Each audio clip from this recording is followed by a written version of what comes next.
Pues 3, 2, 1. Hola, no financieros. Bienvenidos a Los Dineros 23.26. El episodio de hoy sale a colación del anterior. No estaba previsto, pero todo viene de un comentario de un seguidor desde hace mucho tiempo, seguidor y ya colega desde hace mucho tiempo, que se llama Alejandro, ¿no? En el episodio anterior te hablaba, se titulaba que los ricos no ahorran, ¿no? Porque generan tanta cantidad de pasta, o sea, te generan ese flujo de caja que no necesitan ahorrar, o sea, ahorran sin querer, no se tienen que esforzar en hacer cuentas para ahorrar y para hacer el saquito, sino que lo hacen sin querer, ¿no? Porque han montado negocios que fluyen y que generan mucho dinero. Y a raíz de eso, pues me comentaba Alejandro que decía, hostia, qué forma más sutil de llamarnos pobres. Y es verdad, no era mi intención, no lo había pensado así, pero sí, nos fue una manera de reconocer, no de llamarte, sino de reconocer que somos pobres, porque podríamos poner la norma que si te tienes que esforzar para ahorrar, o sea, el ahorro siempre es un esfuerzo, porque tienes que dejar de gastar ahora para gastar en un futuro. Y es un esfuerzo que tienes que hacer, ahorrar. Y si tienes que hacer el esfuerzo y por lo tanto para ahorrar, pues eso quiere decir que no eres rico. No digo que seas billionaire o millionaire o yo qué sé, pero que no deberías de esforzarte porque aquí me viene a la mente esa cifra que dicen que a partir de 60.000 euros al año, una cosa así, ya la diferencia de felicidad no cambia por cada, ya lo puedes conseguir prácticamente todo lo que te pueda hacer feliz en cuanto de posesiones materiales, ¿no? Pero no van por ahí los tiros, va por ahí, la idea va por el concepto este de hostia, qué manera de decirnos que somos pobres, ¿no? Y es verdad, no era mi intención, pero tampoco viene mal reconocerlo y asumirlo, porque ya no es que seamos pobres o no, sino que es que te das cuenta que toda la industria, toda esta industria financiera, del fintui, de la cultura financiera, de los bancos, etcétera, de los influencers, pues está diseñada para que hacerte sentir lo contrario, para hacerte sentir rico, como si fueses cliente de banca privada, o hacerte sentir que eres un gestor profesional, ¿no? Que, como si estuvieses en Wall Street o gestionas una cartera de millones, ¿no? Está todo montado en ese sentido. Y bueno, tiene su lógica, tiene una lógica de marketing. Y bueno, lo mejor es asumirlo, porque de lo contrario nos montamos un espejismo o caemos en un espejismo, en una ilusión que puede ser extremadamente peligrosa. Así que eso es lo que vamos a ver hoy, ¿no?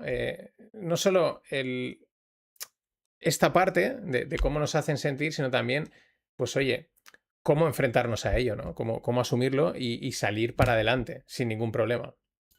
Y es que eso, antes de continuar, como siempre, si lo que quieres oír es cosas doraditas, ¿no? Que te han amasado, te lo dan mascadito lo que quieres oír, este no es tu sitio, corta y vete a otro lado porque pues aquí vamos con la realidad por delante, ¿no? Lo que nadie te dice en la cultura financiera, ¿no? Eh, que por mucho que inviertas, y seguro que hay gente que tiene carteras de 6 cifras, no dejas de ser un pececito en un océano de tiburones. Si tú quieres seguir viéndote como un gestor manager, como un investor, pues con tu cartera de 3, 4, 5, 50.000 o 100.000 euros, perfecto, no hay ningún problema. Pero aquí vamos a la realidad, porque a partir de ahí es donde, como digo, desde donde podemos crecer. Y si quieres subir el nivel, pues lo dicho, suscríbete al canal o suscríbete a la newsletter. Y no solo te hablo de dinero, sino también te estoy hablando últimamente de mercados de predicción. Así que vamos al lío. ¿Qué es lo primero, no? Pues lo primero es aceptarlo. O sea, lo primero es aceptar, es entender, es ese decir, hostia, es verdad, no soy rico, ¿no? O estoy muy lejos de ser rico. Y ya digo, no rico es que tengas que tener X millones en el banco, sino bueno, que hay cada uno que ponga ese término de riqueza, pero que tampoco se autoengañe mucho, ¿no? Yo soy rico tomándome un café con mis colegas, una cerveza.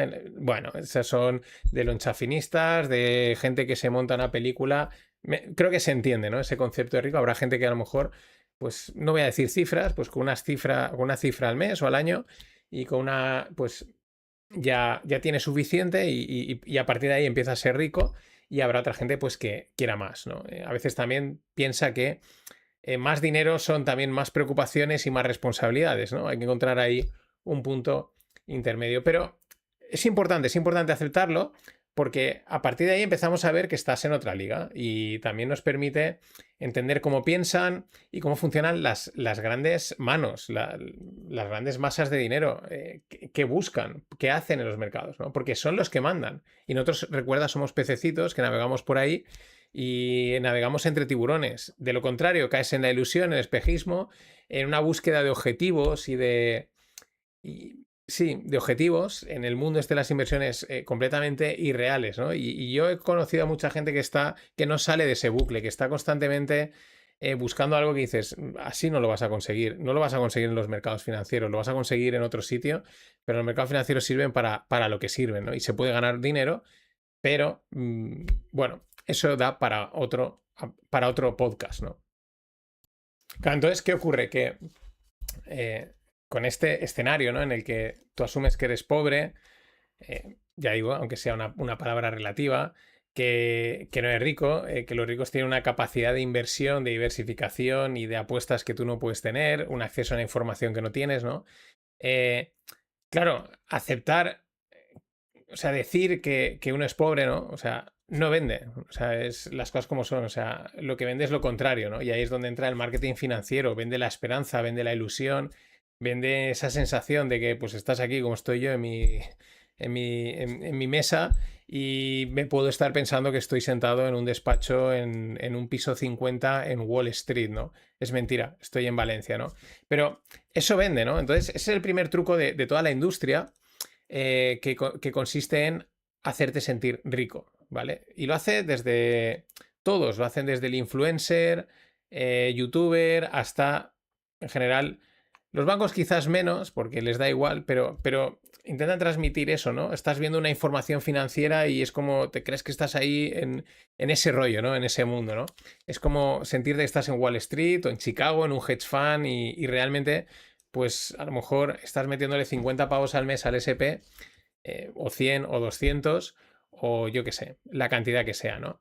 Es lo que digo, la sensación es la misma, es esa sensación de que inviertes y de que eso ya te da éxito, estás en el mundo de la bolsa y entonces, bueno, va todo muy asociado, ¿no?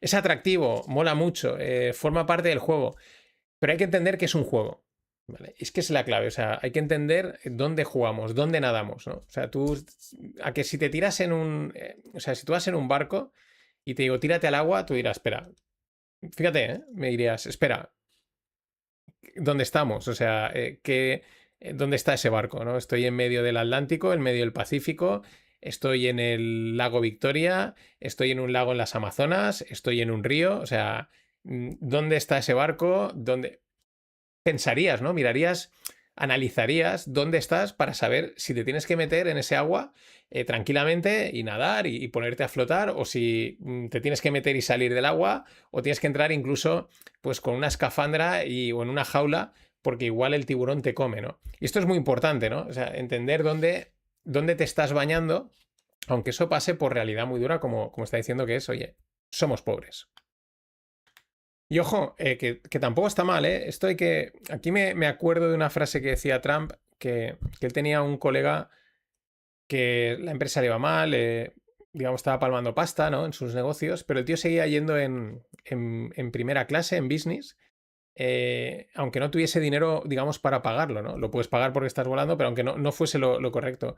Y decía, lo puedo entender, decía Trump, me gustaba mucho, dice, lo puedo entender desde el punto de vista de que a ti te siga motivando, como entender que es parte del juego, que lo estás pasando mal y que sigues estando ahí, ¿no? Y lo puedo entender, decía, pero también hay que tener cuidado de entender la realidad en la que estás, ¿no? O sea, es un juego muy interesante, ¿no?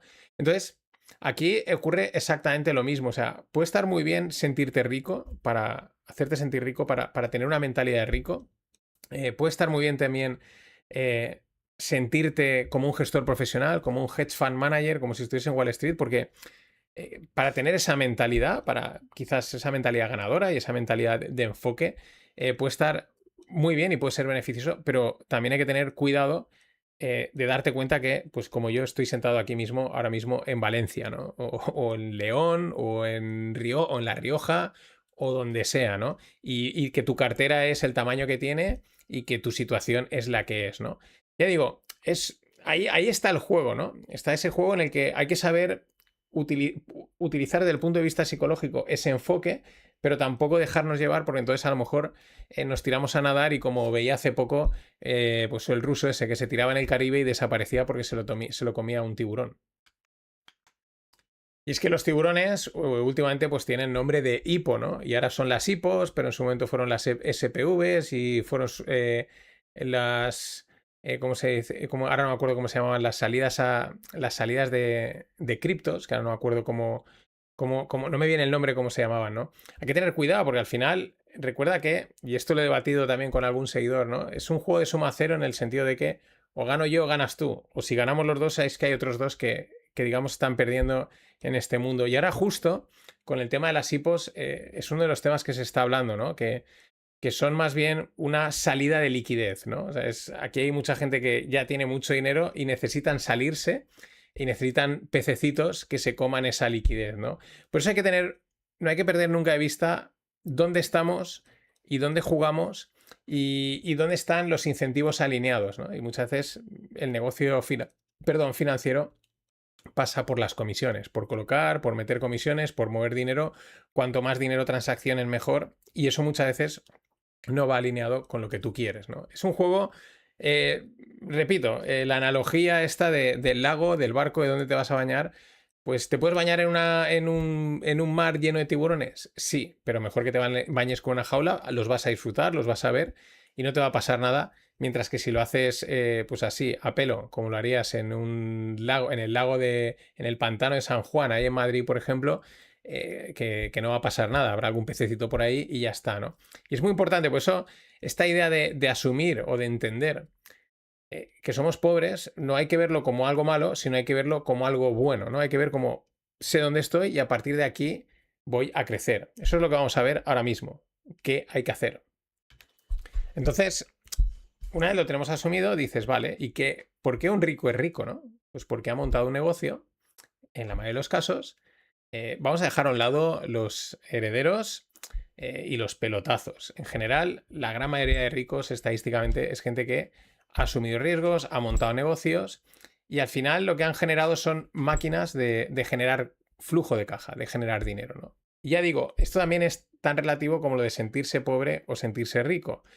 Puedes imagina un negocio que te da 4.000 netos al mes, ojalá, pues eso para alguien puede ser, yo no necesito más en la vida, porque con esto ya cubro mis gastos, mis caprichos, y a partir de ahí empieza a ser rico. Habrá gente que necesite 40.000. Es muy relativo, ¿no? Pero esa es la clave. O sea, ese flujo, ¿no? Tienes que asumir un riesgo, pero también tienes que buscar ese negocio o esos activos también, podríamos decir, en el caso, pues ahora que está muy de moda la inversión inmobiliaria, pero también podríamos hablar, por ejemplo, de activos digitales que generan flujos, ¿no? Generan flujos, ¿no? Y esa es la clave, o sea, ese es el primer paso para que ahorrar no sea un esfuerzo, porque hay un flujo constante de dinero, gastas y el extra, pues lo ahorras, ¿no? Lógicamente va a depender de las cantidades y de todas estas cosas, pero esa es la idea, ¿no? Partiendo de que uno es, repito, pobre, entender que en la bolsa es muy difícil hacerte rico, salvo que tengas suerte, de su pelotazo, en fin. La bolsa es un gran sitio, como ya expliqué en algún otro episodio, y si no, lo volveré a hacer, perfecto para proteger y hacer crecer tu dinero. ¿Que pillas una buena época como en los últimos años? Pues lo harás crecer más. ¿Que pillas una mala época? Pues a lo mejor crece menos o se queda estancado. ¿Que tienes mucha suerte y te jugaste todos tus ahorros a una cosa llamada no sé qué? Pues has tenido suerte, te ha tocado la lotería y te has forrado, pero eso le pasa a uno de cada tantos. De hecho, mucha gente que se ha hecho rica en la bolsa realmente se han hecho ricos por vender bolsa. ¿Por qué? Porque han montado un fondo, han captado dinero y han ganado comisiones a mansalva, ¿no? Entonces, que no deja de ser también un negocio, que no deja de ser al final un flujo de caja que no para de entrar y que al final te genera ahorro y te genera patrimonio. Y eso es lo que hay que buscar. Cada uno a su escala, cada uno en su tamaño. No tienes por qué montar Amazons. Tampoco todo el mundo puede montar Amazons, pero se puede montar pequeños negocios, pequeñas cosas que, bueno, pues poco a poco o quizás vayan creciendo. esa es la forma de intentar salir de pobre, ¿eh? Que tampoco te lo garantiza. Igual, si te vuelves muy loco, puedes acabar incluso más pobre de lo que eras, pero es que nadie regala duros a 4 pesetas, como se ha dicho siempre. Por eso, como digo siempre, pues es tan importante poner los pies en el suelo, no comprar las narrativas, tener en cuenta por dónde va el marketing financiero, qué es lo que nos quiere vender, no sentirte rico cuando no lo eres, aunque puedas utilizar la mentalidad de rico, o sea, sin pasarse. No ser un gestor cuando eres un amateur, aunque te pueda venir muy bien entender cómo piensan los gestores y sentirte gestor a nivel de mentalidad, es decir, mantener siempre los pies en el suelo y a partir de ahí buscar soluciones reales. Es justo lo que cuento en la chapa que publicaré mañana y que la puedes encontrar en la newsletter, reflexionando sobre el documental de Rafa Nadal. Es lo mismo, la idea de Tony es la misma, es entender dónde estás, entender lo que tienes y a partir de ahí ir a por lo que se pueda, ¿no? En este caso, en unas condiciones completamente adversas, 14 Grand Slams, ¿no? Pero es un ejemplo, es una analogía buenísima de lo que quería transmitir hoy con este episodio, ¿no? Saber dónde estamos y a partir de ahí buscar soluciones, que las hay. Y es como una mezcla entre motivarse y ser realista, ¿no? Tampoco pasarse de realista, pues entonces igual caes en el pesimismo, pero tampoco pasarse de optimista, ¿no? Porque a lo mejor estás en ese espejismo, en esa ilusión en la que vive mucha gente dentro del mundo de los interesados por el mundo financiero y inversor, ¿no? Así que nada, somos pobres, punto, no pasa nada, ¿vale? Somos pobres, o sea, no hay clase media, ¿vale? Da igual que tengas más o menos, también ese nivel de pobreza o de riqueza es una cosa muy relativa. Repito, no caigas en la tontería de no, yo soy feliz tomando una cerveza con mis amigos, bien, o sea, soy rico, ¿no? Eso es ya rebajar a unos niveles muy bajos, ¿no? Es un autoengaño excesivo, ¿no? Pero, pues a partir de ahí, ser realista y oye, pues yo sería rico con esto, ¿no? Con estos ingresos, con este patrimonio, ¿no? Sin buscar castillos en el aire, ¿no? Y a partir de ahí, pues ver qué podemos hacer para conseguirlo, ¿no? Entonces, desde mi punto de vista, es mejor saber que eres pobre que creer que eres rico, ¿vale? Es mejor esa realidad que creer que eres rico, porque sabes dónde estás, sabes dónde te mueves y a partir de ahí y no caes en trampas, no caes en ilusiones. Así que sí, somos pobres, pero valientes y felices, que también te digo, luego conoces a gente con dinero y son unos amargados que no hay ni por dónde cogerlos. Así que nada más, nos vemos en el próximo episodio. Y suscríbete al canal o a la newsletter o a las dos cosas, como quieras. Si yo voy a estar aquí.